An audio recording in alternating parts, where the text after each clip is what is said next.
One of the most disputed sacred relics is believed to stand as one of the most compelling pieces of evidence for Christ's resurrection, the Shroud of Turin.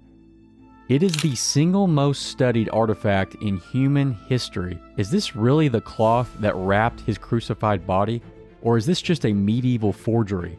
People from all around the world believe this is the burial cloth of Jesus Christ. It only took 30 years for the truth to finally come out, and upon which Jesus' bodily image is miraculously imprinted. I am very skeptical about this, and I set out to interview one of the most qualified people to speak on this subject, Barrie Schwortz, the official documenting photographer for the Shroud of Turin research project in 1978.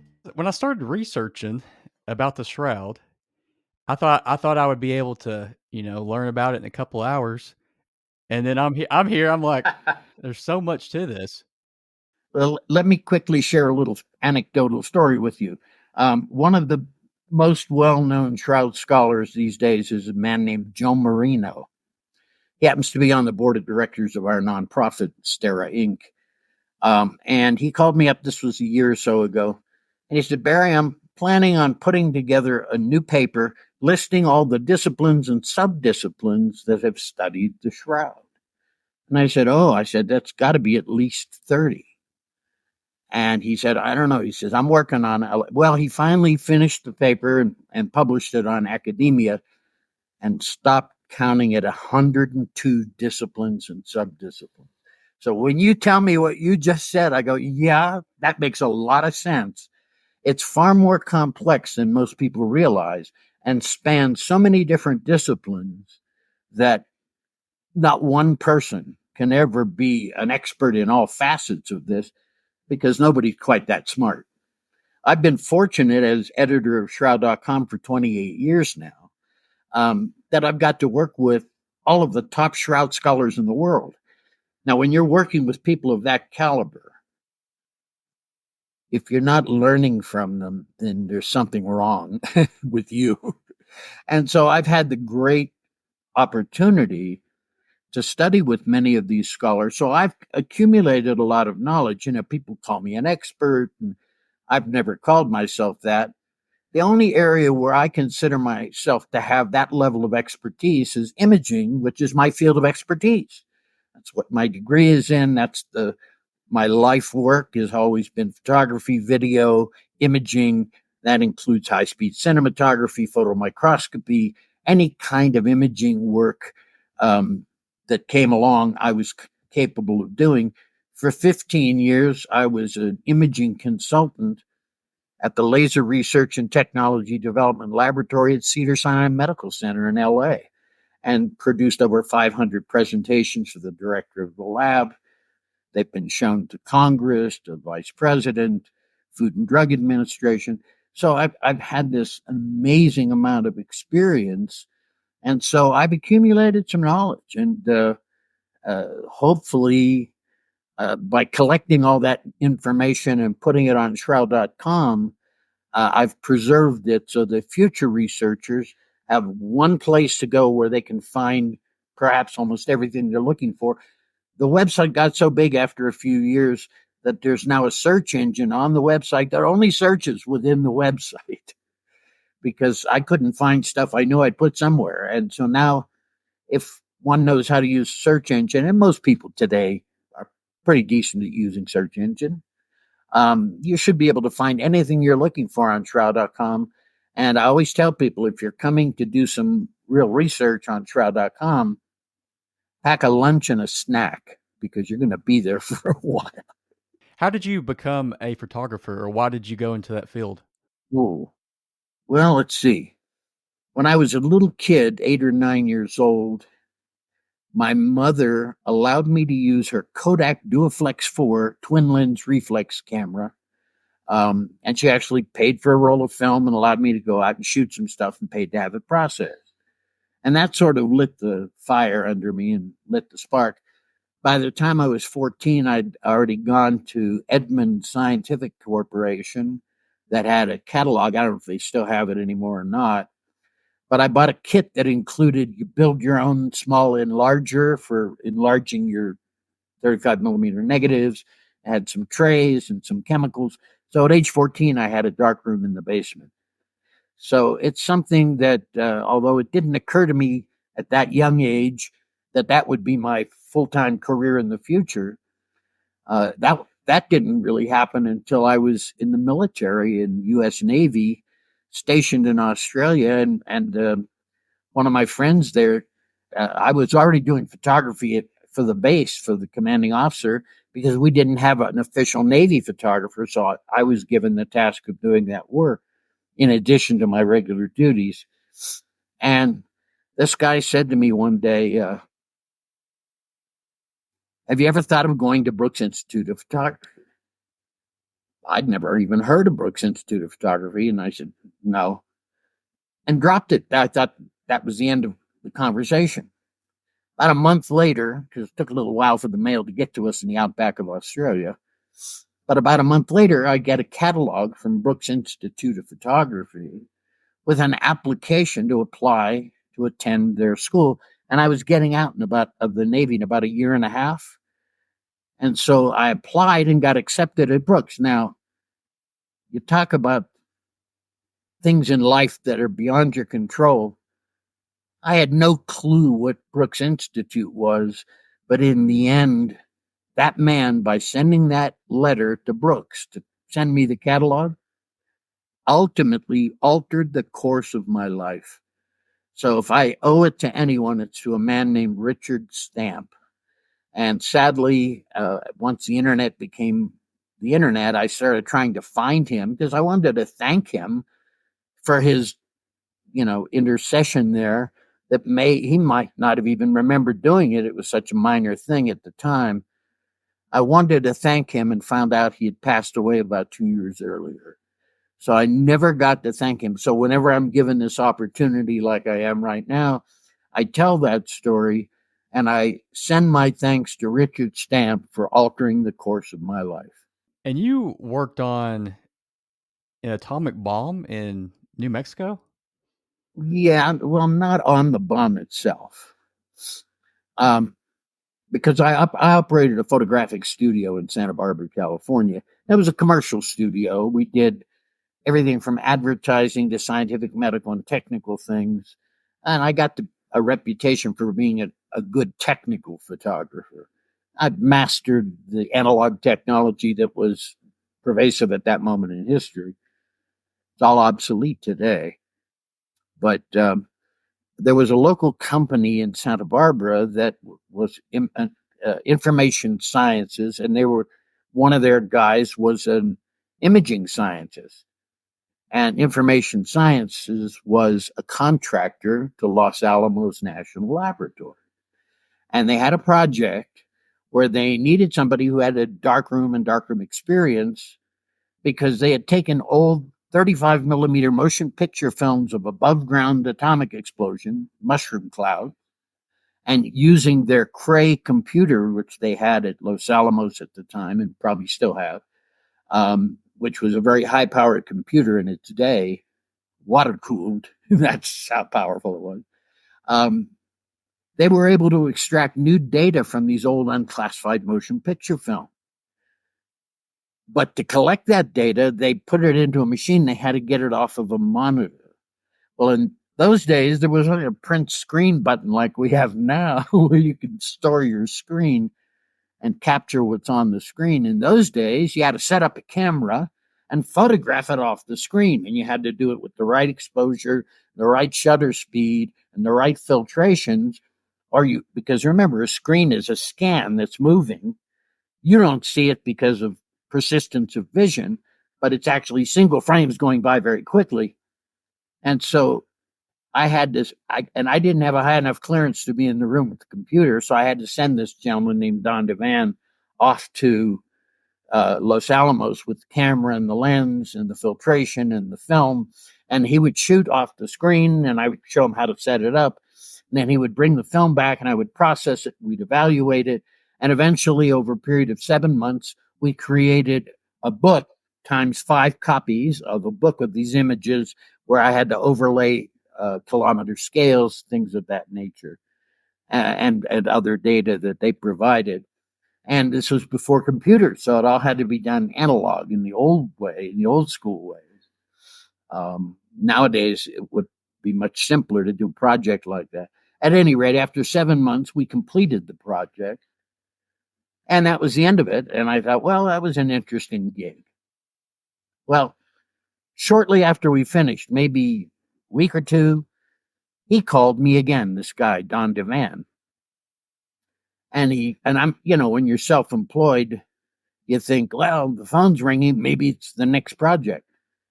And so I, pick up the phone, and Don Devan said to me, I said, well, what do we have, another project? And he said, well, not exactly. He said, what do you know about the Shroud of Turin? And I kind of laughed. I said, but Don, I'm Jewish. And Don laughed and he said, so am I, remember? One of the other Jewish guys on the team. So maybe the irony of my involvement with the Shroud of Turin starts with my being invited onto the team by another Jewish guy, which people find somewhat surprising, but he was a top-notch imaging scientist, knew his stuff, and he had been working with doctors John Jackson and Eric Jumper at Los Alamos. They were there. They were members. They were professors, physics professors at the Air Force Academy, but they also collateral duties were involving weapon systems. So they were over at Los Alamos quite frequently. And when they bumped into Don Devan and saw he was an imaging scientist, they immediately whipped out the Shroud and said, hey, and they actually wrote a paper a couple of years before our team even was founded. They wrote at least one paper about the image on the Shroud. So it took me, it was only in the last 4 or 5 years that I even found out that Don had actually been talking with Jackson and Jumper long before the STURP team was even formed. But that also explains why, when they did decide to form a team and to try and get permission to examine the Shroud, why he thought to call me, because half of the experiments were photographic experiments. And Jackson and Jumper said, we're going to need a technical photographer. And Devan said, yeah, well, I know this guy Schwortz. Let's call him. And he called me. And so he explained all this to me. And he also explained some technical things about the image itself that had just been sort of visually discovered, that the image on the Shroud encoded spatial or distance or topographic information. And when you put it into the instrument they were using over at Sandia Labs at that moment, called a VP8 Image Analyzer, which simply takes a black and white image with a black and white camera and stretches the density of the image proportionate to itself onto a green screen display, a green screen monitor. And when you put a normal photo into that, you just get a jumble of shapes. You get something, but it's nothing realistic. They put a Shroud image on it, and they got the natural relief of a human form. That was unique enough to become the catalyst for the STURP team to be founded, because no other image encompasses distance information.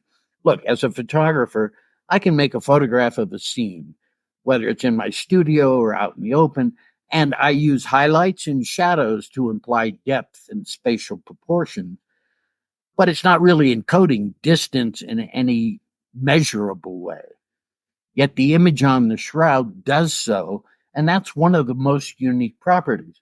So when he explained that to me, he says that it appears to be a correlation between image density and cloth-to-body distance. He said, so that's why we're putting this team together. Are you interested? And I said, no. I didn't want to get involved in a religious thing that I felt was maybe beyond my expertise or scope. But he assured me, he said, look, this is about an image. This is about science. Faith has nothing to do with it, although many people look at the Shroud, obviously, as an object of faith. Our project that we're putting together is to go to Turin, if we get permission, and determine how that image was formed. Is it a painting? Is it a scorch? Was it made photographically? Was it a rubbing? These were all theories that had been proposed at the time. And so ultimately, I was thinking about it, And he said, look, let me send you some literature. And he brought me a package of literature, and they were mostly religious tracts from the Holy Shroud Guild. So that didn't help. That was kind of what I was trying to avoid. But then I was thinking about it, and I thought, well, I've never been to Europe, and this is a free trip to Italy. I said, okay, I'll go. But once I accepted that position as a photographer, that was it. Then I took it as seriously as any project that I did for any of my clients ever throughout my career. And there was no way that I was going to take on a project of that nature and not do the very best job possible. And I can say that was consistent with all of the researchers on the STURP team. There may have been a couple of the guys who had, deeper religious beliefs that were Christians, and we all understood that, but we had to set that aside. We needed to do the best science possible, and I've said this publicly more than once, that those of us involved with the Shroud, from a scientific point of view, are obligated to do the very best science possible. We owe that to the people who look at it as an object of faith. And doing bad science is worse than doing none at all, because the skeptics then use that bad science against the authenticity. So I can assure you that in all the years I was involved, remember, STURP lasted about 5 years, about 18 months before we went to Italy, and then until 1981 when we had our final meeting. So over that period of 5 years, there was nothing but intense science. I mean, overwhelming at times, because a lot of it was over my head too. I mean, you're dealing with a bunch of physicists and chemists and blood chemists and X-radiography guys and thermal imaging experts. All of these men had the same intention of getting the most important data we could from the Shroud to try and determine how that image was formed. These are the people that worked on the STURP team. Were some Christian? Were some not Christian? Did any of these people change their mind? Kind of like you've kind of changed your mind on it? Well, I didn't change my mind on the Shroud. It took 17 years before I came to accept the science. Okay. But I was skeptical at the beginning, as most of the guys were. I can't read the details. I'm not looking at full screens, so I can't quite read the details. But the only men or people of our team who went to Turin, there were 24 of us who went to Turin because we were responsible for collection of the data. There were some who were going to analyze the data that we brought back. But remember, we needed round-trip airline tickets and 19 nights in a hotel for each of us. Round-trip airline tickets and a hotel, massive hotel bill. Shipping 80 crates of equipment over to Turin from the U.S. So it was quite complex. And there were some Christians on the team for sure, but we were so pressured. We only had 5 days to do 10 days worth of experiments that we had to set aside those personal points of view and focus on the science. And that's what we did. Now, did some people change their beliefs because of the Shroud? I think one or two might have. I think for some that were Christians already, it just fortified their beliefs. People have often asked me if I've become a Christian, and the answer is no, I have not. Nor am I a Messianic Jew. So for the record, much to the disappointment of all my Christian brothers and sisters, I'm still Jewish. And people have even said to me, well, why are you involved with this? You're a Jew. And my answer is, well, wait a minute. This is a Jewish burial shroud of a Jewish man. So we should be represented here as well. But it's difficult to accuse me of having a Christian bias, because I never had one. And so that, I think, became an important part of my role in all of this, because it was the science that convinced me the Shroud was authentic. And that took 17 years after we finished. Not until 1995 did I become convinced that the Shroud was authentic.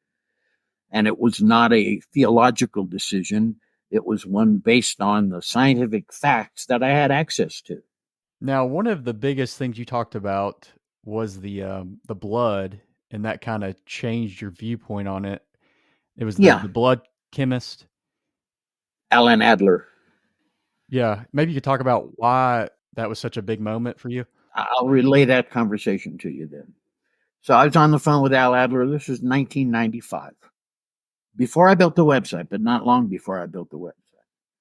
And Al was quite a character, brilliant man, but quite a character. Never drove a car one day in his life. I mean, God gives you this great capacity in your brain, but it's going to take something away to keep us all equal. So Al had to be driven everywhere. He never drove a car. So I'm on the phone with Al, and he was quite a character, as I said.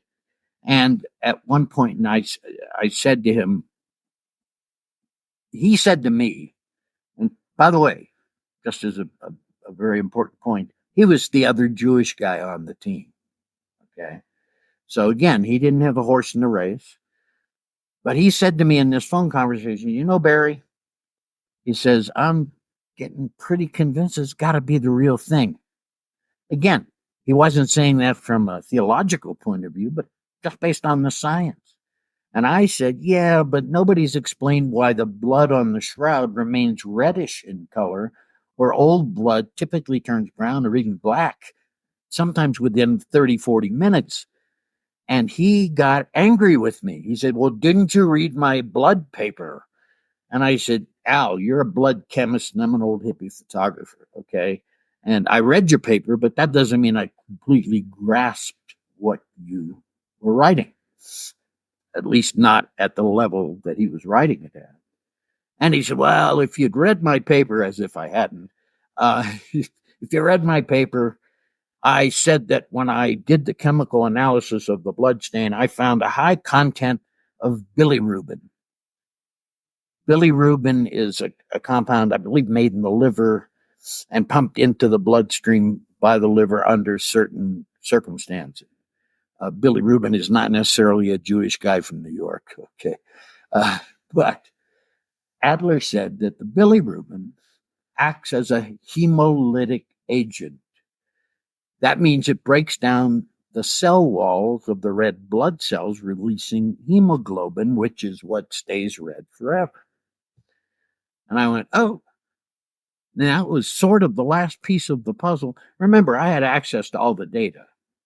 And so that sort of shook me because I realized that was really the last big question that had remained unanswered.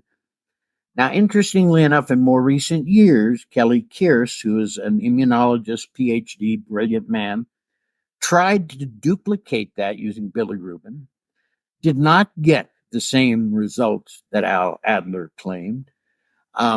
So perhaps Adler was wrong, or perhaps there were factors that were unknown to us that could have had an impact on what Adler said that didn't get transmitted to Kelly Kearse when he did his experiments.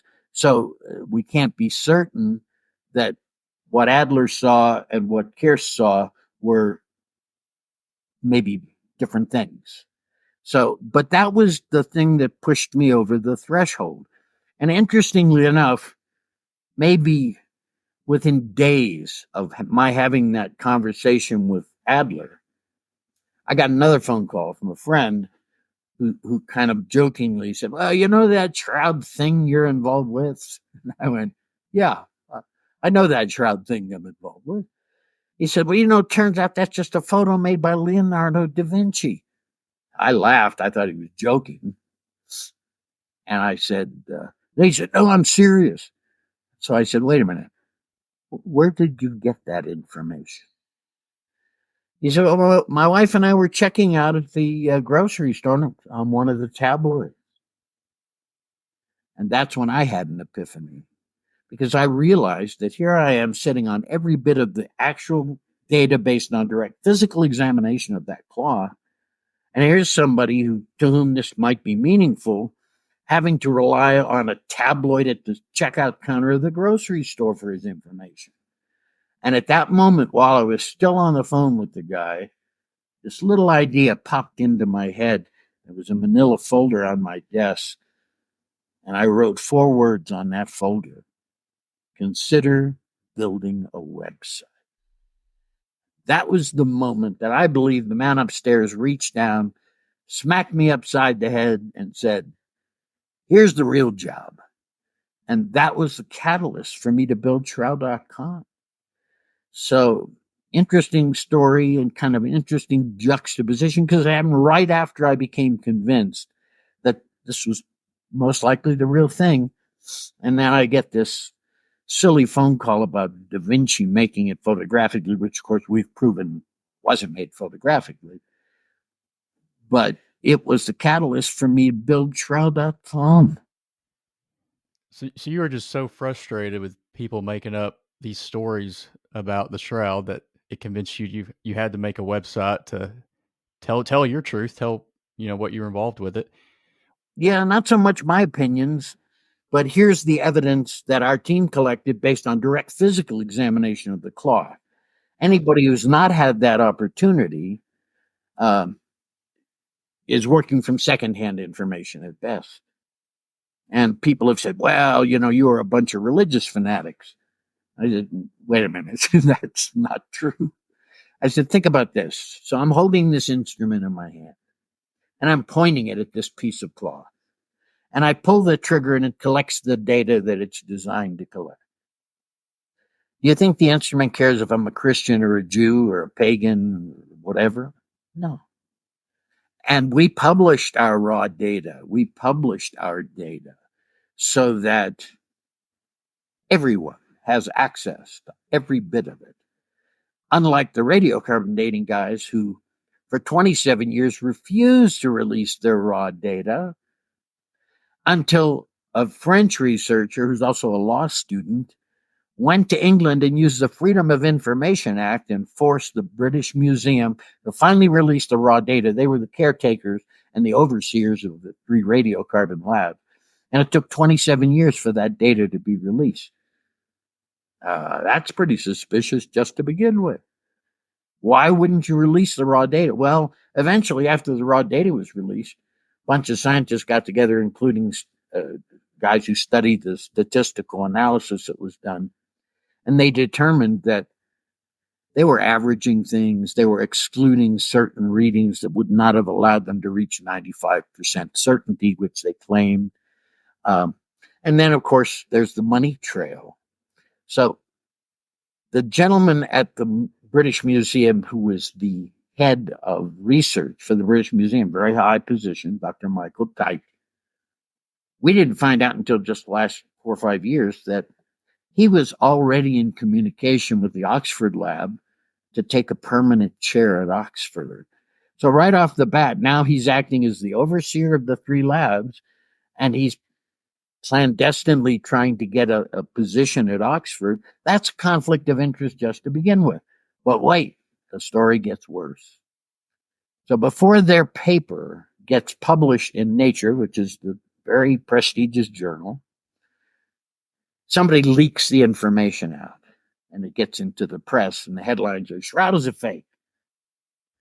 And as soon as those data were leaked, that they were going to claim the Shroud's a fake, Oxford received £1 million sterling, which is about $2.5 million.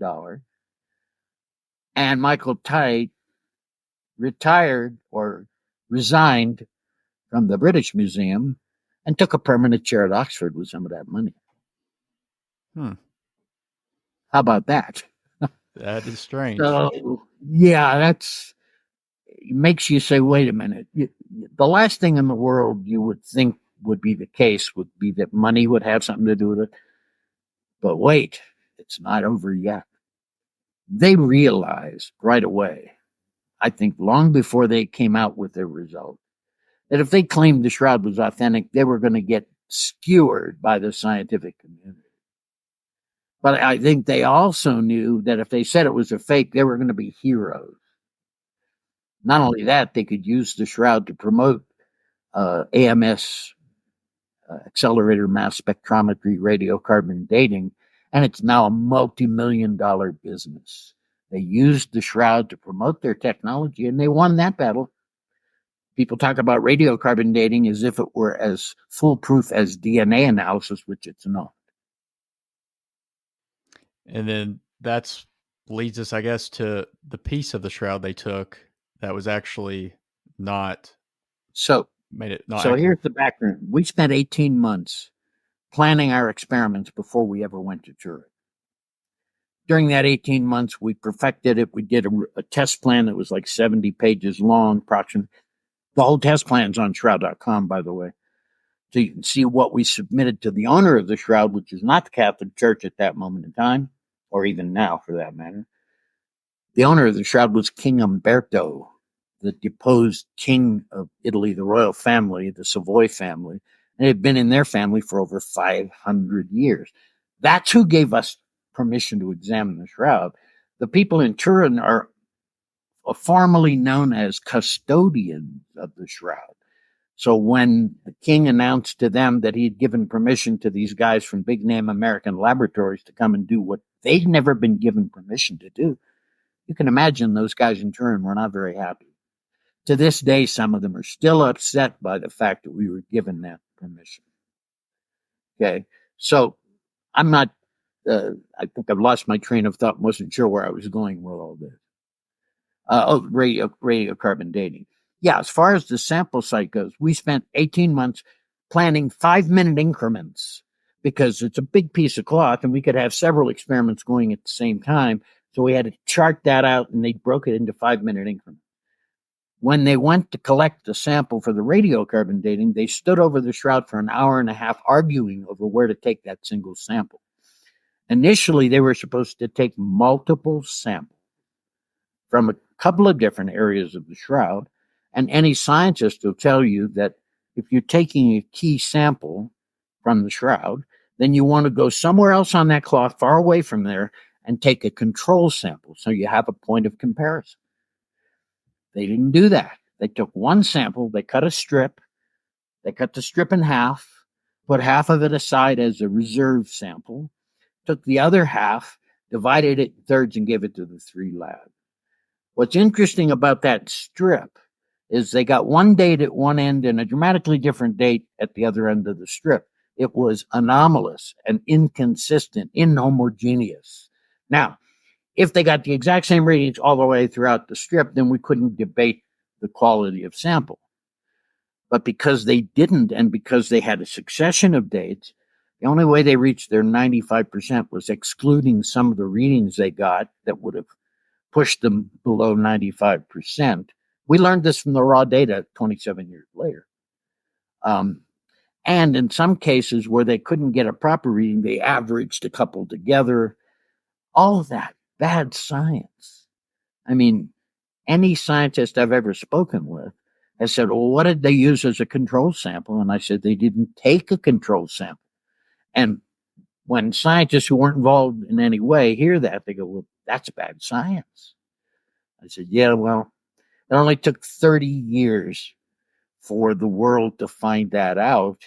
And now the press releases will say, well, they radiocarbon dated back in 1988, but we now know that the sample they choose didn't represent the main body of that cloth, because it didn't. And here's the irony. They didn't want any involvement from our team members, and yet we were the only science group in the world that had hands-on experience studying the shroud at that moment in history. But this was 10 years after we finished our work, 10 years after we did our work. And so, the frustration that we had was knowing that if you look at the white light photographs I made of the shroud, and you look at that corner where the sample was taken, and you look at that area where the strip was cut from, guess what? It's a different color than the rest of the shroud next to it. So there was already something visibly different about that.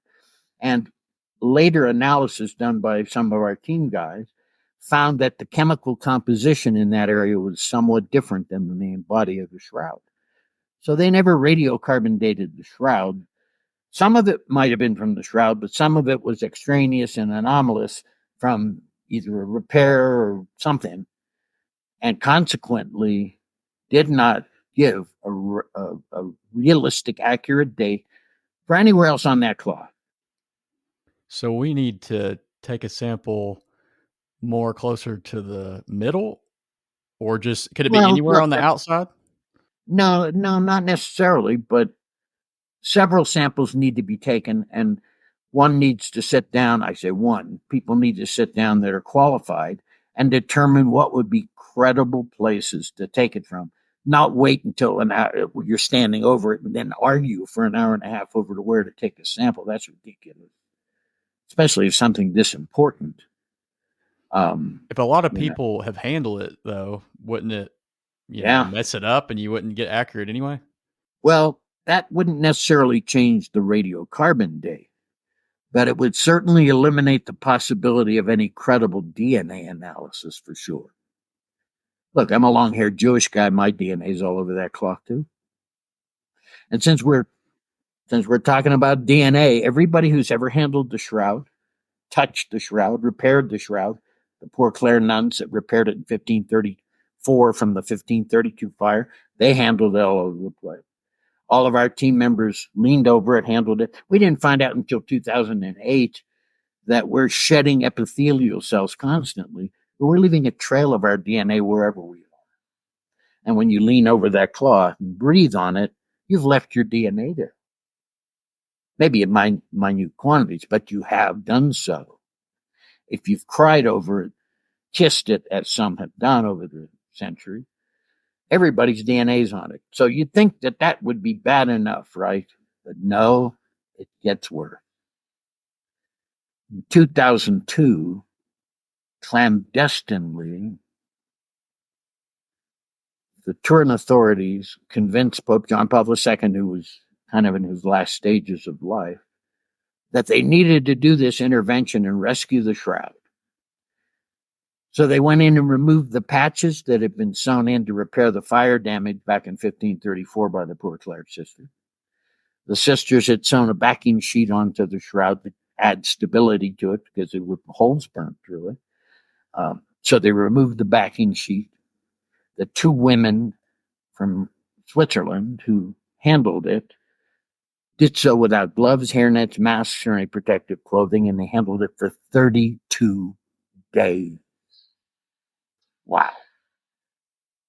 And they contaminated every square centimeter of that cloth with their DNA. So if we did a DNA analysis today of the man of the shroud, we find he was a Swiss woman.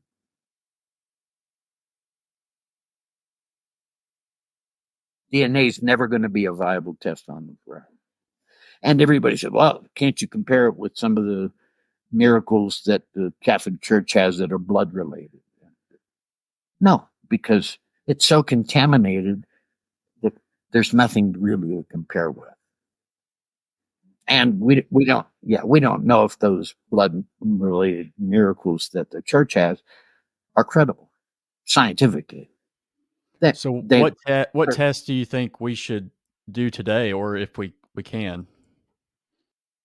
Well, frankly, the best test would be the same kind of non-destructive tests that we did 46 years ago, remembering that the technology that we have today is orders of magnitude better than what we had back in 78. Now, we had the state of the art of technology in 78 with us, best of the best, but it's 46 years later.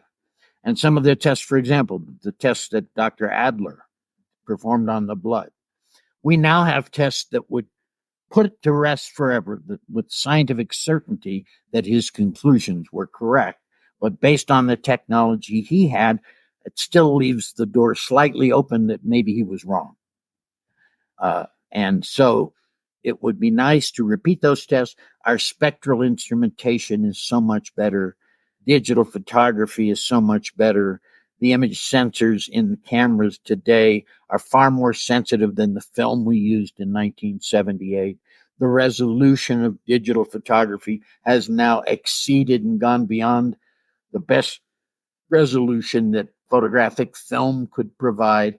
So we don't have to come up with something too dramatically new, just newest versions of the same kinds of non-destructive technology. And it would be nice to update. And look, our team planned to have a second go-round not only to answer the unanswered questions that remained unanswered, but also to answer some of the 1,000 new questions that, when we brought that data back, brought in all these new questions to be answered. But church politics stopped us from ever getting that second opportunity. So it is owned by the Pope, not the church as a Not whole. the church.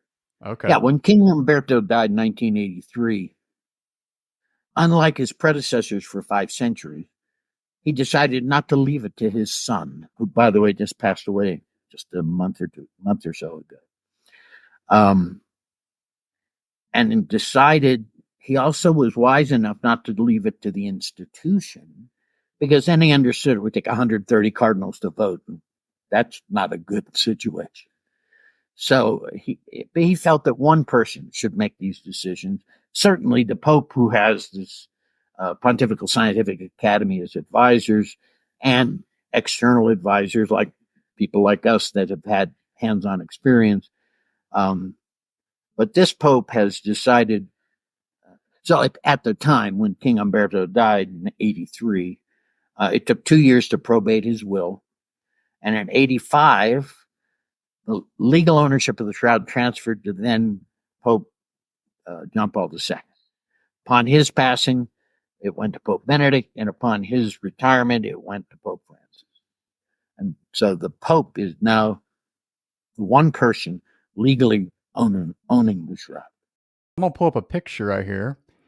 And do you think this is an accurate picture of how they would have wrapped Jesus? Look, that's been heavily debated. That's one version of it. There are other versions that are different. There's a Della Rovere painting from the 1500s. Thank you very much. That's the one. And that shows how it would have started.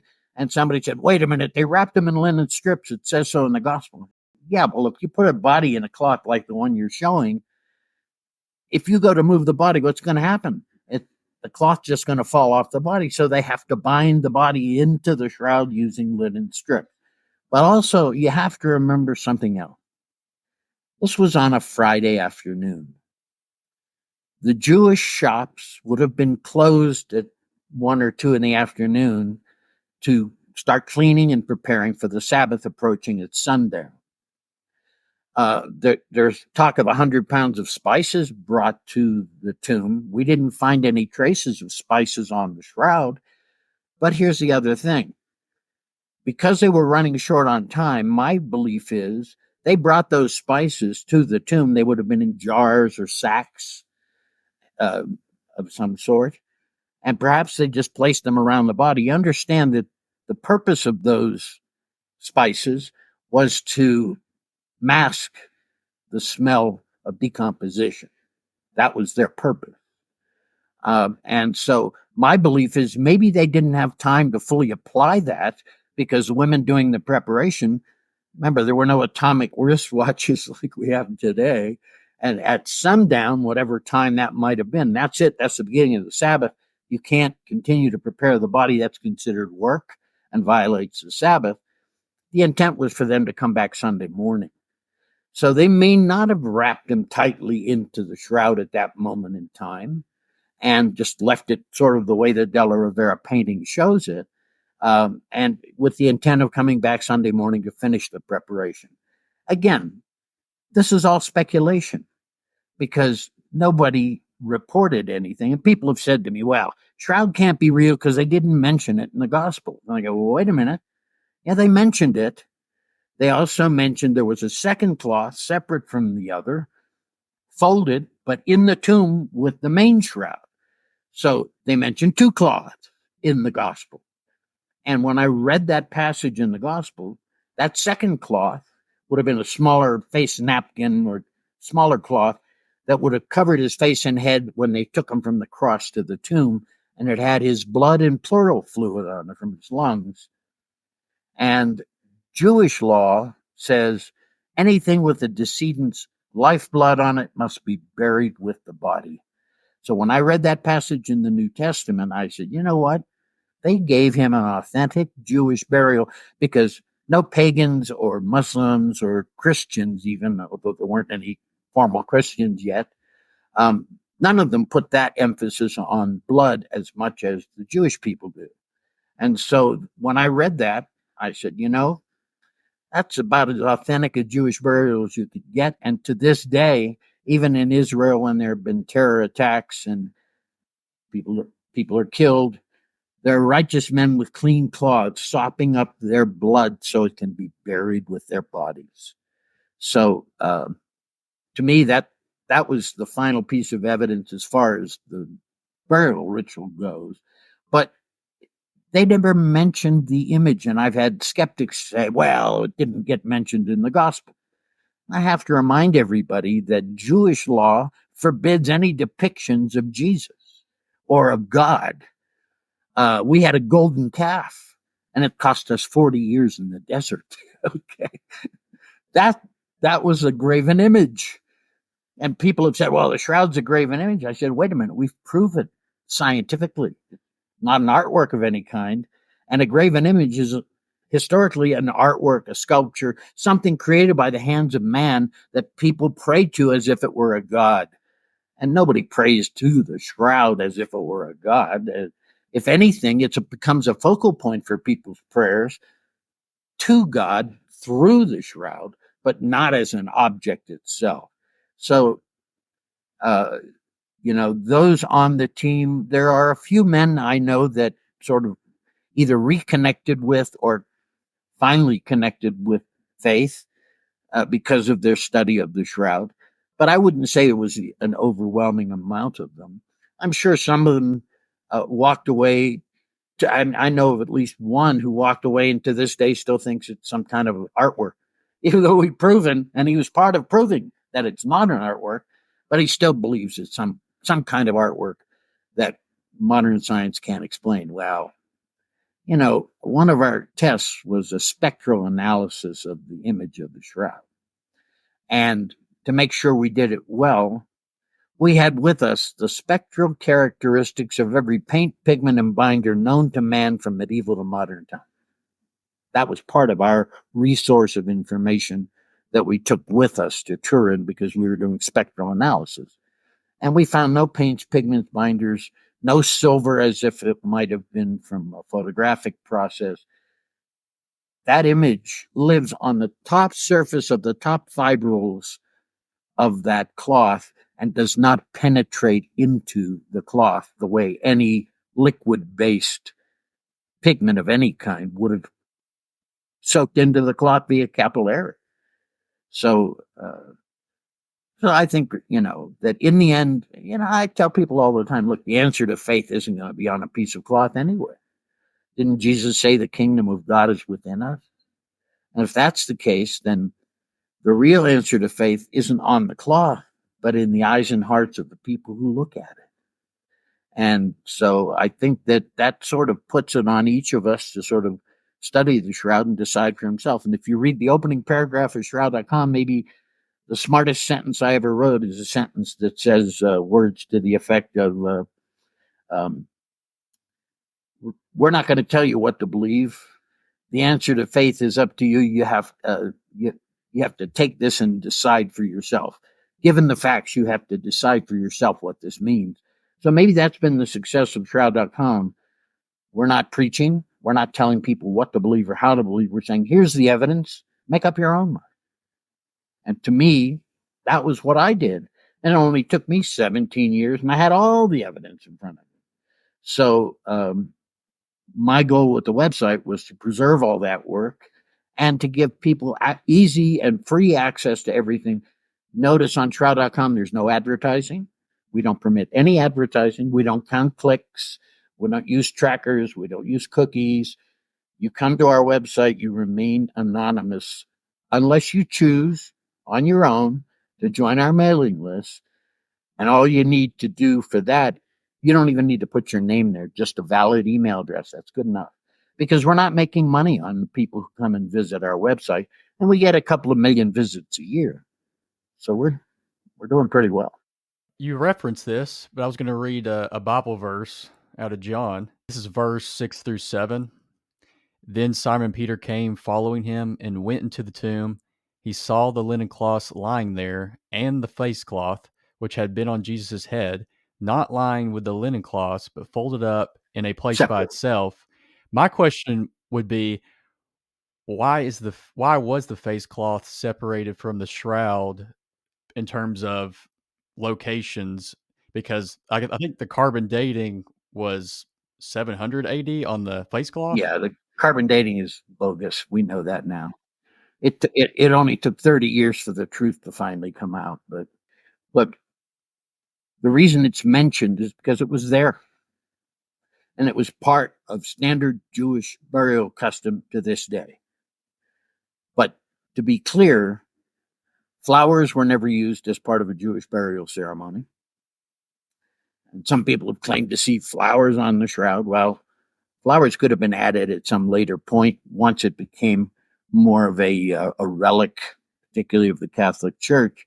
They use flowers on their altars at times. And that's how the pollen might have been deposited at some later time, not necessarily when Jesus was in the tomb. But why they were separate? Just to keep them separate. Remember, once they started preparing the body, that might have been considered unclean, because it also had post-mortem blood on it. And so that might have been considered, but it had to be kept because it still had his blood on it and buried with the body. But the reason for no image being mentioned in the shroud, think about this, because Jews forbid any depictions of God or Jesus. They couldn't very well say, oh, look what we found, because whoever rescued that piece of cloth might have been the next one on a cross, because that violates Jewish law. So that's one reason. The other possibility is maybe the image wasn't apparent initially, but in that same passage, they said he saw and he believed. What did he see that made him believe? An empty sheet, a blood-soaked face cloth. So I've often thought that there was some apparent image on that cloth right away. Maybe not as well formed as it eventually became over time. We don't know, because we still don't know of a mechanism specifically that can make an image like that. Although, there is the possibility, and I'm going to say this and it'll upset some people, we don't have enough data to exclude the possibility that that image formed via some natural mechanism. A lot of people don't like me to say that. And then I have to remind them, I said, look, even if it was formed by, does God need to do a magic trick to put an image on linen? Can he not use something in the universe that he created that effectively can do that, just because we haven't figured it out yet? There's a lot of things we haven't figured out yet. So my feeling is that we cannot yet exclude the possibility of a natural explanation for that image. But if it occurred using that natural explanation, it was still a once in a lifetime unique event. And if you wanted to call it a miraculous image, I wouldn't debate that. I wouldn't argue. So one could consider that a miracle, even if it was formed naturally. We still can't duplicate it, and we live in the most image-oriented era of human history. Look what we're doing right now. Look at that phone in your pocket that has a high-definition camera built in with a computer inside of it there. I mean, imaging has come an awful long way, although it's a little sad. I mean, you know what film is, right? Oh, yeah. Photographic film. Mm-hmm. So I had a 10-year-old kid when I was up in Canada and lecturing to a bunch of school kids, put up his hand. Mr. Schwortz, you keep talking about film. Is that a USB device? Yeah. That's funny. It made me feel as old as I am. Your website is older than I am. Yeah, it's 28 years old as of this past January. Yeah, I know. There aren't many of us who can claim to have a 28-year-old website. People make a big deal about our being number one on Google. And I have to point out that we're 2 years older than Google. So, okay. No, we started in January of 96, and Google came along in 1998. They may have been around before that, but nobody had heard of them. They were just getting going. But by 1998, they started to become an internet powerhouse, and look where we are today. If Google says it's got to be a certain way, then it's got to be that way. Yeah, I should have clarified my question. I was saying separated as in the Pope owns the shroud now, but the face cloth is somewhere else. Correct. How come they're in different places? Is it They just got separated at some point in their history. I mean, that happens all the time. How many pieces of the true cross are out there in different locations? And, there was an era of manufacturing relics because that became very popular in certain medieval times. And Catholic Church has many, many relics, and almost every church has some relics.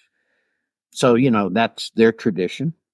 And, but the separation of the two, I have seen the second cloth, the face cloth, is called the Sudarium, and it is located in Oviedo, Spain.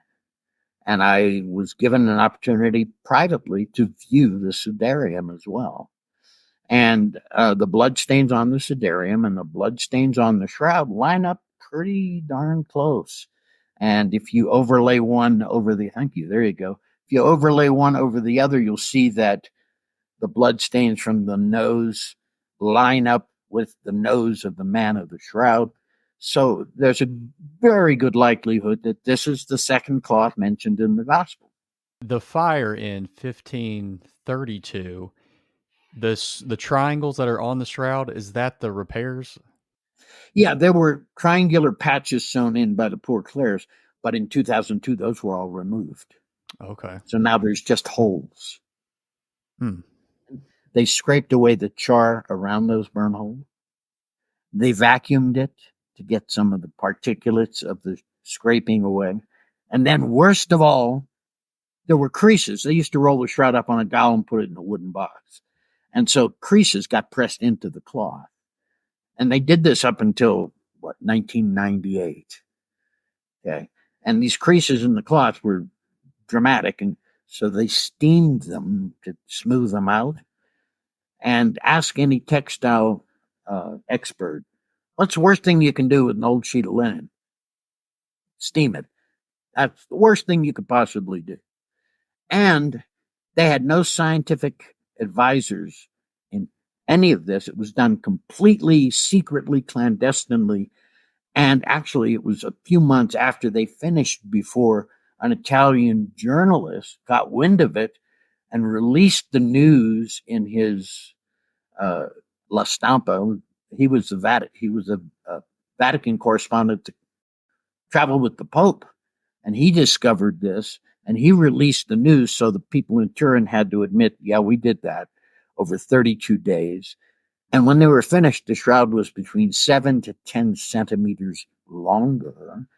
So might that have had an impact on the proportions of the image? Absolutely. That's a herringbone weave, 3/1 herringbone twill, and you can stretch that cloth in any direction easily. When we smoothed it out and put it on our steel table held in place by magnets, so we wouldn't poke any holes in it or something. The magnets were covered with Teflon, so no metallic particles would get on the shroud. We smoothed out the wrinkles, but we're very careful not to stretch the face or the body proportions and change them. But we don't know if previous photographers were as careful as we were, or if, and now that they've added 7 to 10 centimeters in length to the cloth, we would have to do a very careful comparison with our 78 photographs to the 2002 photographs to see how much they might have changed what was there. Tell you one thing they did do that was really a mistake. When they removed the backing sheet, which had been there for 450 years, they sewed a newer, whiter backing sheet onto the back of the shroud, not realizing, we photographers know this, that when you're dealing with something that has some translucency, somewhat translucent, you don't put something white behind it. That only makes it worse. You put something black behind it. And I have big reams of construction paper that we used to use in those cases in our studio when we had something to be photographed that required that treatment. You just put it behind it. Instead, they sewed a wider sheet on it, making the apparent contrast of the image go down instead of up, making it harder to see the image on the cloth. The whole thing is lightened up by a wider sheet behind it, lowering the apparent contrast in the image in the background. It Look, looks the image, different yeah, because the of that. image, yeah, the image itself is only at its darkest point 20% darker than the background to begin with. You put a white sheet behind it, and now that percentage goes down a little bit, making it even harder to see what's already a very faint image to begin with. And there was also a fire in 1977. 97. Yes, 97. And the guy was busting the glass. Yeah, Mario Trematore. He's actually an expert in Baroque art, but he was a volunteer fireman.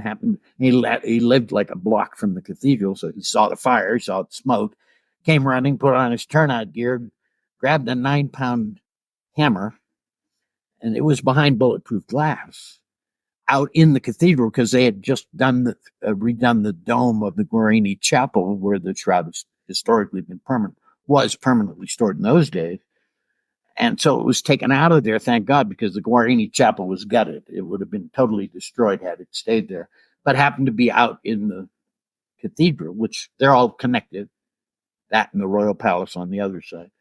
And so Mario Trematore came in, grabbed a 9-pound hammer. Nobody told him that a 9-pound hammer is not supposed to be able to break bulletproof glass. So he busted through the bulletproof glass and grabbed the wooden box in which the shroud was kept and ran it out to the outside and rescued the shroud. It was after that fire in 97. Thanks for showing some of those photos. It was after that fire that the Turin authorities finally came to understand that maybe a wooden box wasn't the best way to keep the shroud. And maybe not, And so the Italian gas company put up 25 million euros to design and fabricate a new container, a new method of storing the shroud. It's now stored flat. It's now in a light-tight, fireproof containment box, I guess you could call it.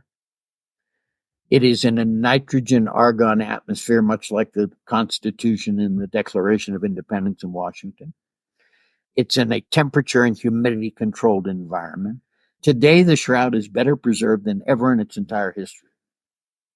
So at least this last fire in 97, prompted the Turin authorities to realize that maybe the wooden box isn't such a good idea after all. Yeah, traditional and all that stuff, but not safe. And so now it's in a fireproof container. And it's still in the Cathedral of St. John the Baptist, but it's covered. You can't see it. It's closed. But it's light tight, which is also important because exposure to light, ultraviolet, is destructive. And so displaying it has become a real problem because the intent was to display it in 2025, which happens to be the next holy year of the Catholic Church, Jubilee year. But they've decided they can't because one of their textile experts, who's been studying it for a number of years, determined that when they rotate the cabinet up and display the shroud in front with bulletproof glass in front of it, when they do that, the weight of the shroud is causing strains and stresses on the rest of the cloth. So now they have to find a new way of displaying it to the general public without tilting it up vertically. So they've decided not to have a public exhibition next year, which everybody was hoping they would. It's been since 2015 since the last one. But if you look at the history of the shroud, historically, when it was still in the hands of the Savoy family, they would only show it maybe 4 times per century. So, it's had more exposure after the first photos were made in 1898. There was a lot more interest in the shroud. And so it's been displayed a few times more now. 1898, the next exposition was 1931. And the next one after that was our team, 1978. So as you can see, there were big chunks of time in between public displays of the shroud. All right, I'm going to transition into this painting. I found this very interesting. You've talked about this a lot from your videos. Maybe you just describe this. Yeah. Tell us what this is. Okay, this is called the Hungarian Prey Codex. It's a small book that's an illuminated manuscript. It's in Hungary, in the museum in Budapest. Now, I don't know that you can see it very clearly in this. Maybe you can. I'll point to it. But first of all, there you go. Thank you. Just leave it on that one. So, first of all, this is a depiction of Jesus naked.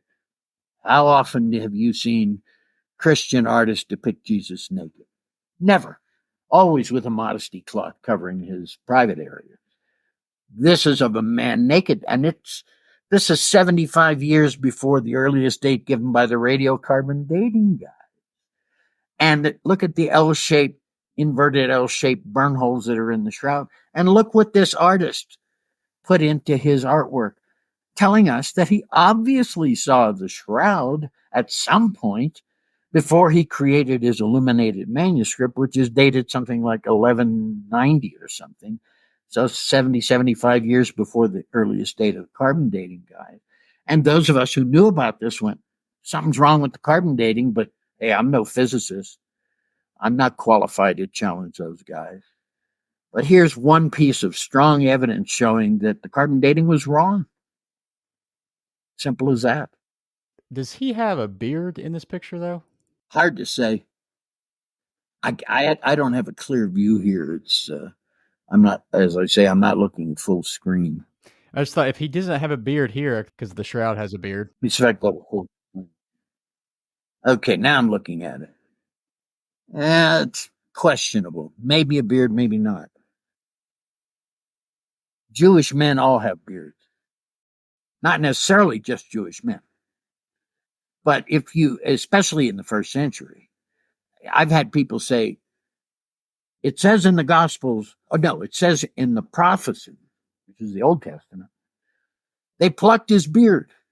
I said, well, that's pretty good evidence that he had a beard. Okay, right off the bat. You can't pluck it if it's not there. But then they've said, well, the man on the shroud has a full beard, so this can't be Jesus. That's what skeptics say. So I point out, if you look at a close-up of the face of the shroud, you'll see a V-notch in the center of the beard, as if somebody did this. Now, you have a beard. Have you ever caught one of those hairs in the zipper? And it brings tears to your eyes, just one hair. And it's still enough for me. It hurts. They plucked his beard. You can see that on the Shroud of Turin. So whether or not this illuminated manuscript shows it or not, to me, the fact that it shows a naked Jesus, it shows the herringbone pattern that simulates the herringbone weave of the cloth. What else could he have seen that would have prompted him to include the inverted L-shaped burn holes? If he hadn't seen the shroud, no one would have ever thought to put that in there. There had to be a reason, and the reason was he had apparently seen the shroud at some point. There's also another painting. The Abgar. Yeah, of Edessa. Yeah, this is part of a legend, okay? Not a documented historical fact, but a legend that Abgar, that they took the shroud to King Abgar, who was dying or sick of some illness, and it cured him. But that's a legend. That's not a documented historical event. So, and there's plenty of that kind of stuff in the world of the shroud too, which really kind of seriously adds to the confusion of the people to whom this matters. What's like the worst thing that you've seen when they talk about the shroud that's just so incorrect? That they keep saying it's a painting. You can't have a painting if there's no paint pigments or binders. I mean, and that people keep saying, oh, it's a beautiful painting. Yeah, well, it's really a beautiful painting because there's no paint on the shroud. And the image is only on the very top fibrils of the top fibers.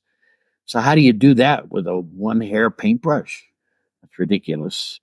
It would take, a century to complete an image of that size. No, it's not a painting because there's no paint or pigment there. And so whenever I hear that, I go, the skeptics don't have much ammunition. There's plenty of ammunition pointing to authenticity, plenty of it. But the skeptics only have a few things to hang their hats on. And, oh, yeah, it's a painting, it's a painting, it's a painting. And I hear that all the time. But the one that irks me the most is, oh, it was a photograph, whether it was made by Da Vinci or anybody else. So let's talk about that for a minute. So the only way you can make a photographic image is if you have a light-sensitive sheet. And to make something light-sensitive, you use the one element that has those characteristics, and that's silver. And silver nitrate's been around for a long time, including medieval time. So there's a gentleman from South Africa who says, oh, well, the shroud's just a photographic image. And I had to explain to him, but there's no silver. Well, he claims, because he made one. I give him credit. He used a camera obscura with a pinhole lens, and he coated, and the way he coated his sheet of linen, he soaked it in a silver salt solution to get silver all over it. Now, if you understand the analog photographic process, you'll know that there's something that you do in the photo process after you've developed the image and you stop the development process. Then you have to fix the image and make it permanent. The fixer removes the silver unused necessary to make the image. In other words, parts of the film that were not exposed have silver in them, and you don't need that silver, so the fixer removes that. But if all the silver were removed, as Nicholas Allen has claimed, there wouldn't be an image left, because what's left in the image contains silver. So if the shroud had been soaked in a silver solution, which is what he claimed, we would have found silver everywhere because it would have permeated into the weave of the cloth. You could never have gotten rid of it. And there would have been more silver in the image areas than in the non-image areas. Well, how about this? We didn't find any silver anywhere on that cloth, and we could detect up to 1 part per billion. So there's never been silver on that cloth. And so this is a kind of a nonsensical thing. And to make matters worse, Nicholas Allen claims that he had to, he used a statue, but it took 4 days to expose his film, if you want to call it that, or linen cloth. It took 4 days of direct sunlight. And I had to point out to him one other fact. Maybe when a body was hung in front of a pinhole camera or camera obscura, it started off looking pretty much like a body. But after 4 days in the hot sun, it's not going to look the same. And we would not have a nice, clean image like we have on the shroud. We would have a very ugly, gross kind of an image. So there's so many reasons why that's a bogus theory. And because that one's right up my alley in technology that I've mastered over the years. Maybe that's the one that irks me the most because they keep bringing it up. It was just in the History Channel documentary just this past Monday again. But I appeared in that one and I sort of challenged that. But they don't tell you in advance who you're going up against. So when the subject came up with photography, I made it very clear that we didn't find any silver on the shroud. And so you can't claim that it was made that way if the scientific evidence based on direct physical examination says otherwise. So there's never been anyone to be able to replicate it to where it stays on the cloth for more than a couple days. Well, no. You can make something that looks like the shroud. I mean, my photographs and many earlier photographs are rampant on the internet. Pirates use them all the time. I don't mean the baseball team. I mean copyright pirate. So you can make something that looks like the shroud. But just as an example, if you're an artist, or in the case of Nicholas Allen and his photographic result, if you when you start as an artist, what's the first thing you do? You make an outline. Correct. And if you're using a camera and you're focusing it correctly, you get a nice sharp outline of the subject matter. But remember, the image on the shroud wasn't made photographically, and it wasn't made by light. It was made based on the distance between the cloth and the body. So as the distance increases, the image grows more faint until it reaches extinction at about 3.5 centimeters. So if you look at the periphery of the shroud, around the head, around the arms, the image fades out. There's no defined line where the image starts and the image stops. People have said, well, can't you do measurements from the shroud? Sure we can, but they're only approximations, because not only does where you start and end your measurement can be debated, but a cloth can be stretched and it changes its dimensions based on just the relative humidity in which it's stored. So you can't do precise measurements from the shroud. And that's the other reason. Nicholas Allen had a beautiful image. I give him a lot of credit. He went through the whole process to create his result. And it looks like the shroud. Others have done things that sort of look like the shroud. Sounds a little more cartoon-like. But it only looks like the shroud. That's easy. What's hard is matching the chemical and physical properties documented on the shroud. Nobody's come close to that. Not even close. Also, to just talk about the blood on the shroud, there was a guy, Walter McCrone, said that the blood was, I guess, red pigment is what he was insinuating. Yeah. What was your thoughts on that? I can't say it because there might be children watching. Okay. How about my initials? You know what my initials are? BS. There you go. Look, Walter McCrone, I hate to even bring him up, but since you have, Walter McCrone made a living testifying as an expert in courtrooms. The McCrone Institute is famous for that. Walter McCrone never saw the shroud. Turns out he did see it on public exhibition behind 4 inches thick bulletproof glass, but he never examined the shroud. All Walter McCrone got were some of the tape samples that Ray Rogers, the lead chemist on our team from Los Alamos National Labs, handed over to him to study. So he never saw the shroud.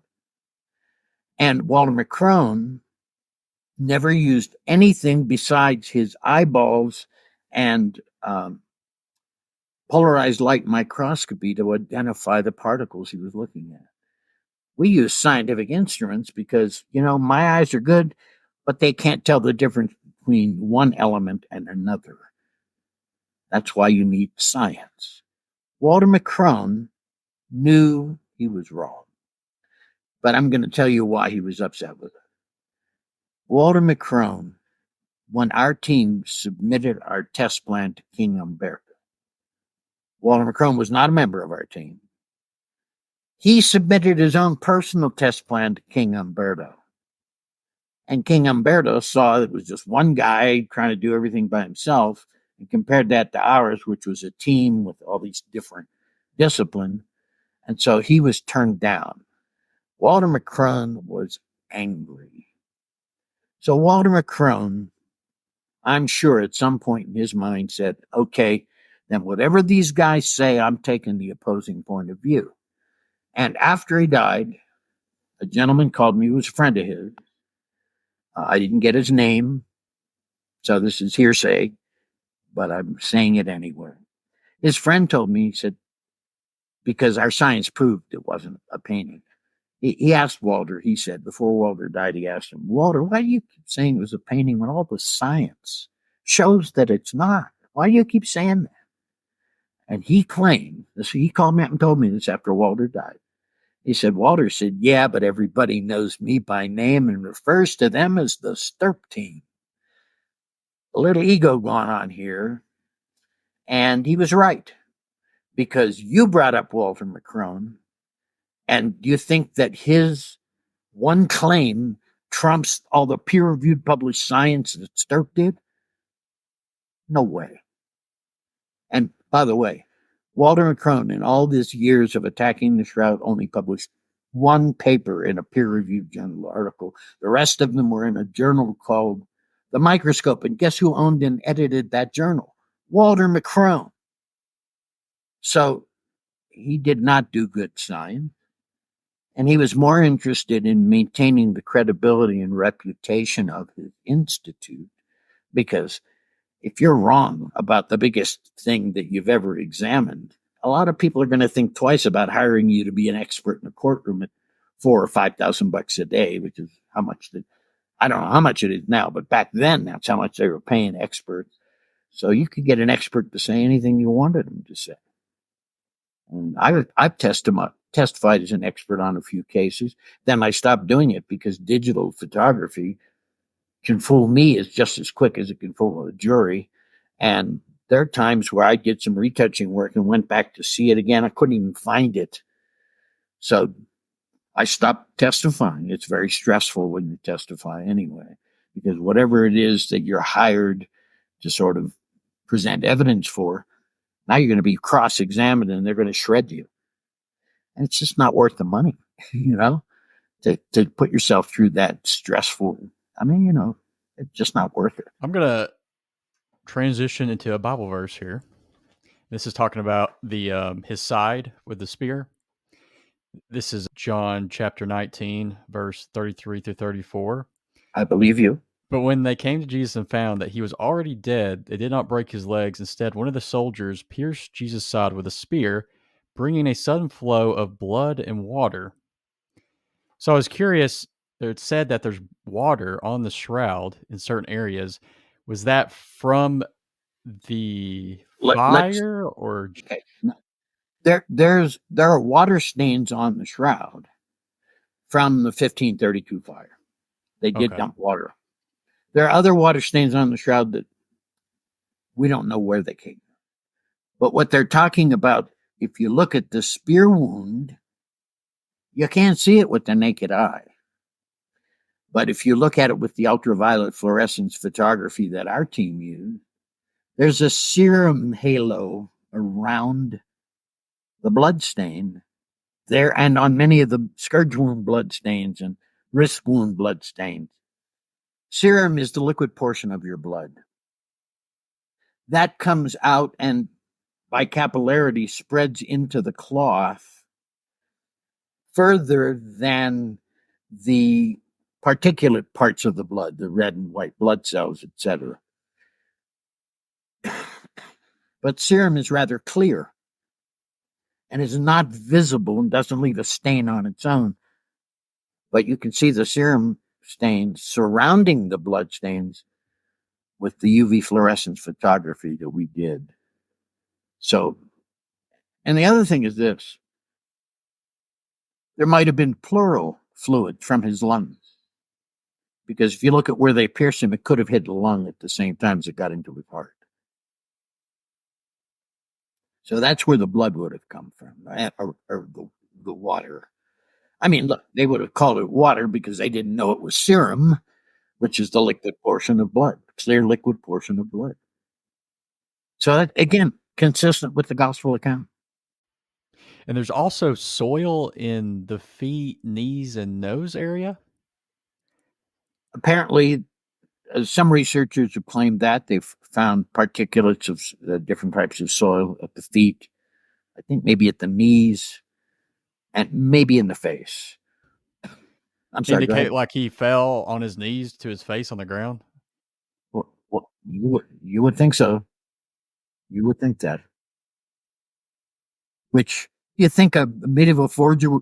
Look, if you look at the artworks of medieval era, just set aside all the rest of this for a minute. Go take a look at what medieval artists needed to do to be convincing. Look at the copies made of the shroud in the medieval era. They're drawings. They look like drawings. They don't look anything like what's on the shroud. That's somebody's interpretation of what's on the shroud. But not with any degree of accuracy. So why would an artist in medieval times go through all the trouble of figuring a way of encoding spatial distance above the image to create a natural relief of a human form, and then put real blood and blood serum and scourge wounds and dirt on the feet? Who would think to do that even today with all that we know about the shroud? So it's kind of ludicrous to think that somebody in medieval times would have even thought to do these things, let alone found a way to do them. Just ridiculous. And from my understanding, no one's been crucified with a crown of thorns except Jesus, right? Good point. Well, historically, in the historical record, the only evidence of anyone ever crucified and being crowned with a crown or cap of thorns was Jesus of Nazareth. Why? Because he had proclaimed himself King of the Jews. So to further humiliate him, what did they do? They took a nasty thorn bush and smashed it on his head. And we have all the blood stains on the head and scalp from that. Now, I've seen depictions of the crown of thorns that were gold encrusted with jewels. That's all nonsense. That's all man-made nonsense. Do you think that they told this bottom-of-the-line Roman soldier, you're about to crucify, kill this criminal guy, but before you do that, take a crown and weave it into something really nice so he looks good? That's ludicrous. I mean, it's crazy. They just smashed a thorn bush onto his head. But it's the only time documented anywhere in the historical record that was ever done, because he had proclaimed himself King of the Jews. So, oh, you're the king. Oh, here's your crown. More humiliation, more pain, more suffering. Like the plucked beard. You and I know what that's like. It hurts. And so, they pulled a chunk of his beard out. How do you think that made him feel? Added to everything else. It was just adding more to his misery. Well, what are your thoughts on the pollen on the shroud? Well, pollens on the shroud could have been added at any time. Flowers are not part of Jewish burial custom. To this day, they're not. If you go to a Jewish cemetery, you don't bring flowers. You go to the cemetery and you pick up, there's always a bucket with rounded polished stones. You pick up one or two of those and you put those on the grave or on the gravestone. No flowers. So, but once it became an object of faith for the Catholic faith, particularly, and we believe it's been on an altar. We think that's how those L-shaped burnholes got there, by the way. They might have laid flowers on it on an altar sometime. And so that could have deposited pollen grain, but that doesn't attest necessarily to the age of the shroud or whether any flowers were used during his actual burial ceremony. Not typical of Jewish burial. And we already know that second cloth was there because it had his blood. So they were following the Jewish burial custom. Flowers wouldn't have been part of it. Peter would be the one that got the shroud first. Well, we don't know exactly. So let me share an anecdote with you that sort of addresses that issue. So I'm from Pittsburgh, which is up the road a piece from Tennessee. I was going back for a 40th reunion or something like that. And my friends, my Catholic friends, said, hey, you're coming to Pittsburgh. Why don't you do a shroud talk? And I said, sure, arrange it. And I'll be happy to do it. So they went to the Archdiocese of Pittsburgh and they gave us a venue and put it in the bulletins and, promoted, put me on radio. So they promoted it. So my mother attended, my brother attended, my cousins attended, my friends attended, and we filled up a beautiful hall that they had given us to use for that evening. And then we were driving home afterward. It was a great event. Everybody had a great time. And my little Jewish mother was absolutely silent. And I always say this, that when a Jewish mother is silent, be afraid. And that's a scary thing. So finally, I was just wondering what she thought. She'd never heard a lecture on the shroud before. Orthodox Jewish woman, immigrated from Poland, the youngest of 4 kids at age 7, high school education. So not a sophisticated woman in any way, shape, or form. And so finally in the car, I turned to her and I said, okay, Mother, what do you think?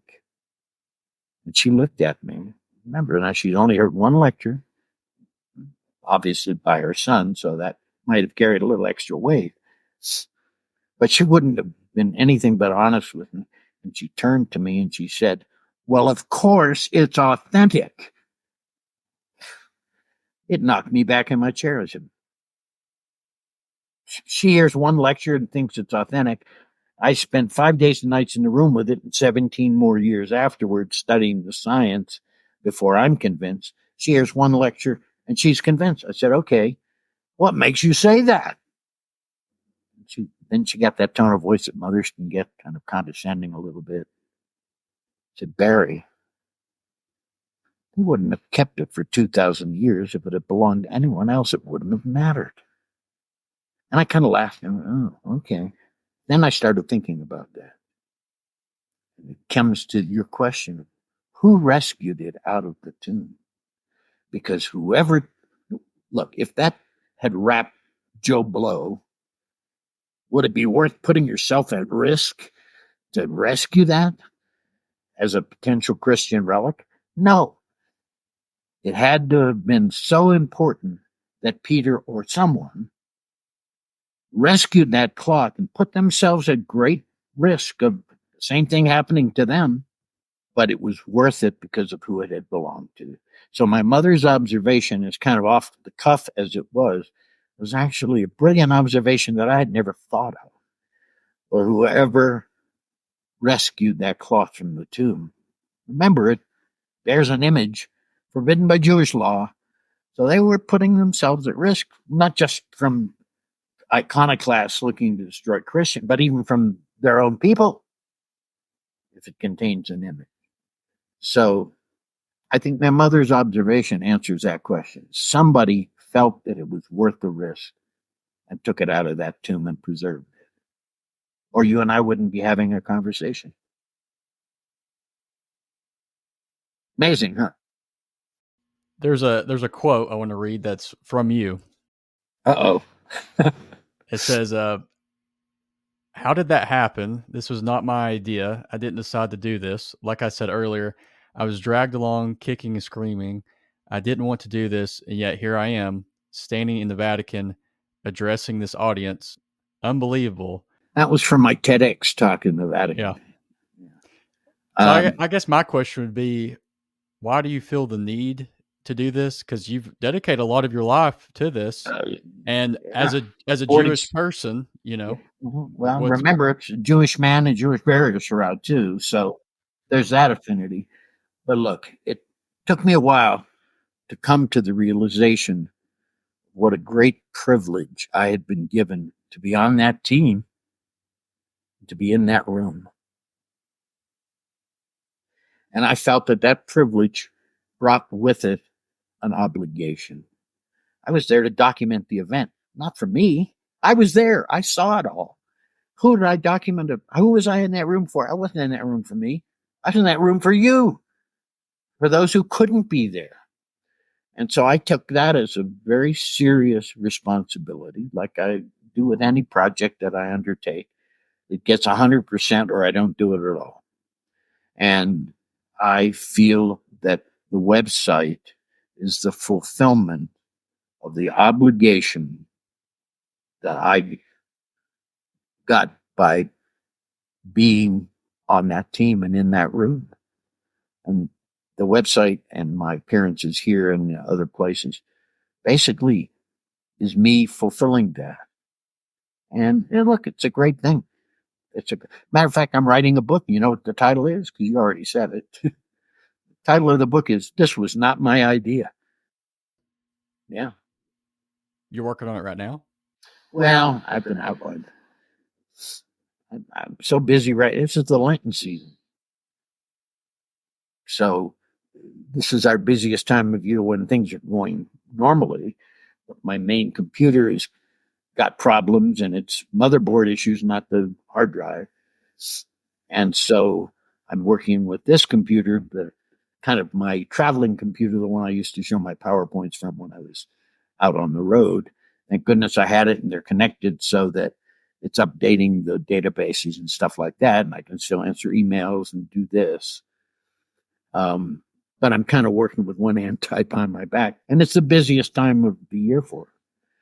So I'm always a little behind. But look, there's great satisfaction that comes from knowing that there's something I've done in my life that will outlive me and has great meaning for so many millions of people. How many of us get to create a legacy for ourselves? And the Shroud has given me that. It's given me something to do that's meaningful to millions of people, and that will live beyond my time. When my time is, I'm at 77 years old, I'm in good shape, but nobody lives forever. And so there's something that my grandkids will be able to show their children someday. And people will continue to be able to learn about the Shroud because of the effort I've put into it. But that's what the documenting guy is supposed to do anyway, to document and make available those materials. So it was just part of the job in a way. I never expected it to go where it went. Remember, in 1978, nobody was thinking about the internet. Although, believe it or not, the guys at those national labs that we dealt with at Sandia and at Los Alamos, they actually had the first internet. It was called the ARPANET, Advanced Research Projects Network. And it was so that the weapons labs could share their data with each other quickly and safely. And the ARPANET was the original internet. And it's funny because somebody said to me, Al Gore said he invented the internet. I said, well, no, he didn't invent the internet. The scientists at Los Alamos and Sandia did, and some of the other labs. But what Al Gore did was he wrote and passed the legislation allowing them to use the internet to communicate with each other. So he did have a hand in it, but he didn't invent it. Al Gore was a victim of his own misstatements there. People make jokes about it. Oh, Al Gore invented the internet. No, but the guys who did invent the internet are grateful to Al Gore for passing the legislation that allowed them to proceed. I don't do politics, but that happens to be relevant. So in the 70s, they had internet? Well, I think it might have been a little after that. They didn't have it then, but they all had teletype machines. This was before the invention of fax, certainly before email. And that was one of our problems in communicating with people in Italy or even amongst ourselves. We were spread out in different groups across the country. And the problem was either telephone or postal mail. And communicating with our colleagues in Italy was difficult because of the language barrier and because it was very expensive in those days to make phone calls to Italy. And postal mail is very slow, especially going to certain countries in Europe. Take a couple of weeks for a letter to get to. I'm sorry, it's one of my cats knocking things over. The cat. At least he hasn't gotten in front of the camera yet. He knows he's not supposed to be up here, but he sees I'm otherwise occupied, and so he thinks I'm not noticing him getting into trouble. What kind of cat do you have? I have 3 brothers from the same litter. This one happens to be an orange and white tabby, and the other 2 are gray tabbies. And this is Squeaky, who was creating the havoc behind us here. Squeaky because he never shuts up. Now, he's been very good up until now, but eventually they want my attention. We're together 24/7, and he's sitting there looking at me right now. It's kind of funny. He's giving me that look like, hey, what are you doing, Squeaky? Do you want to wind up on camera? Come on up here. Hey, you want to come up here? Well, come on up here. I hear him. There is Squeaky. He's talking. That's my boy. So you're a cat guy. Well, I did a lot of traveling. Cats are lower maintenance than dogs. If you have a dog, you got to walk them four times a day minimum. And I'm out in the country. You can't let your dog run loose out here because I'm going to let you do because of the mountain lions, coyotes, foxes, and they've recently just released wolves back into Colorado, although none near here. But you stay down, okay? You notice when I talk to them, they just respond. Most people don't realize cats will listen and respond to just verbal command. If you talk to them nicely. Anyway. One of the last questions I was going to ask you is I watched an interview and you were talking about in November 2023 that there was some audio tapes being released of the STURP team. And I guess my question is there any other new updates on the Shroud or stuff like that? Well, I was supposed to do an update on January 21st, marking our 28th anniversary on the internet. But the computer with the software I've used for 28 years to edit the web pages, last time I loaded that software, it crashed the computer. So I'm working on this computer, but I don't have the appropriate software. I can't use the same software. It's way old. So I have to get new software, and it's not going to take long because I looked in when you build a website back in 1996, you had to learn to write code. So I write code. So it's not going to be hard for me to pick up another program. I've just been so busy, and it's now Lent, which is like an avalanche that never stops. I'm getting around 200 emails every day, 15 to 20 phone calls every day. And I do this by myself, except with the help of Squeaky and the other two cats. And so people don't realize that I do this by myself. People always write, so you and your staff are doing a great job. And I was, hey, Squeak, you hear that? We're doing a great job, Squeak. So, yeah. So as far as I'm concerned,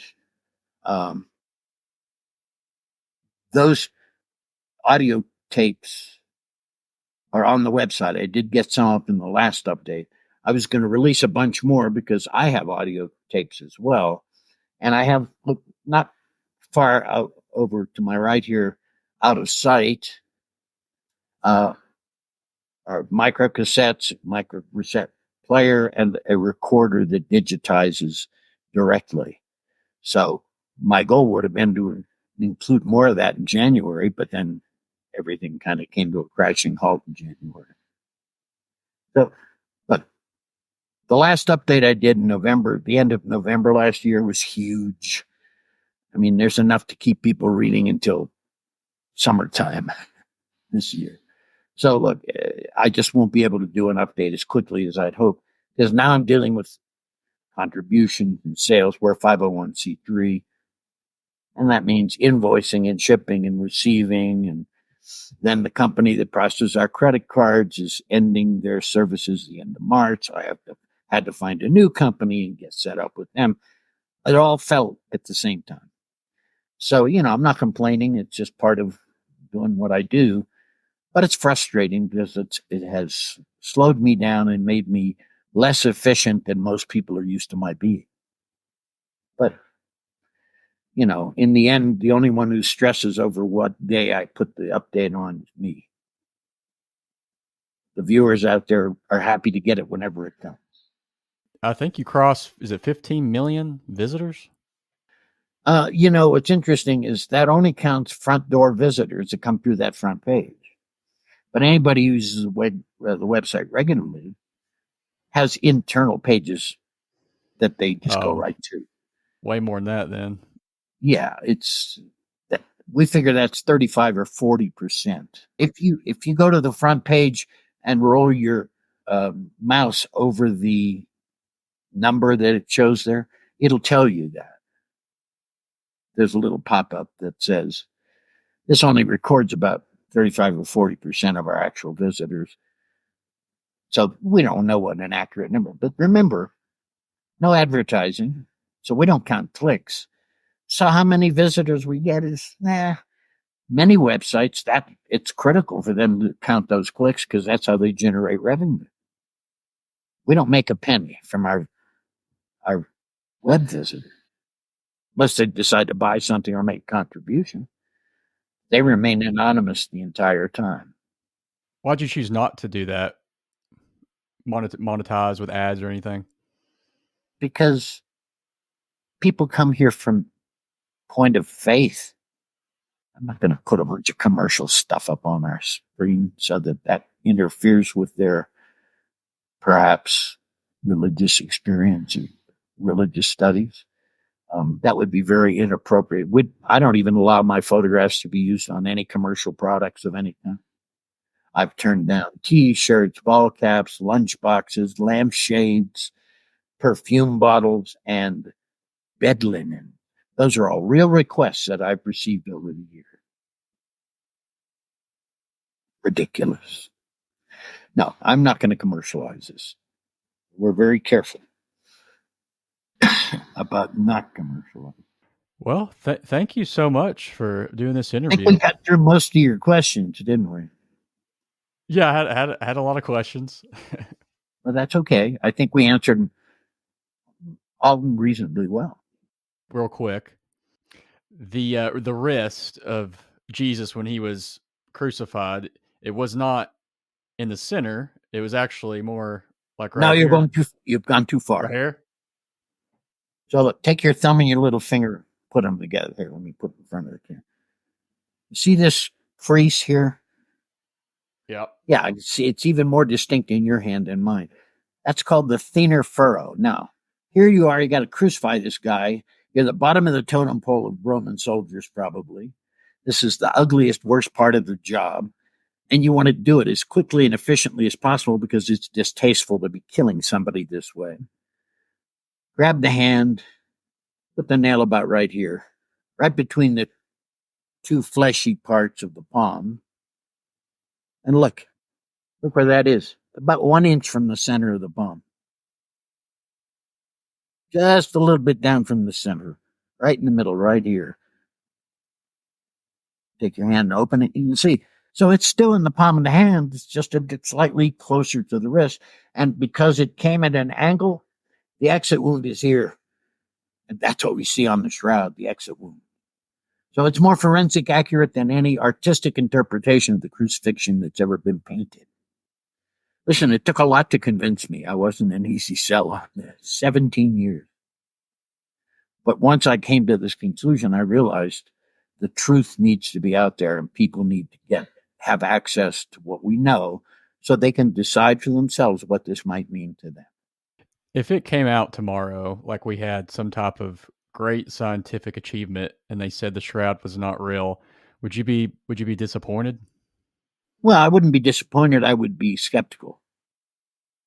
Remember, there's a vast amount of peer-reviewed science pointing towards authenticity. There's one paper pointing against it, and that's that radiocarbon dating one, which we know is bogus. So I would be more than disappointed. There's no way they can prove it's not authentic. How's that? Okay. We may not be able to prove who the man is and that it is authentic, but skeptics can't prove it's not authentic. Maybe the shroud isn't there to answer our question. Maybe the shroud is there to make us ask the question. Because a lot of people reevaluated their own beliefs based on that piece of cloth. Maybe that's the real purpose of it, to make us ask those questions.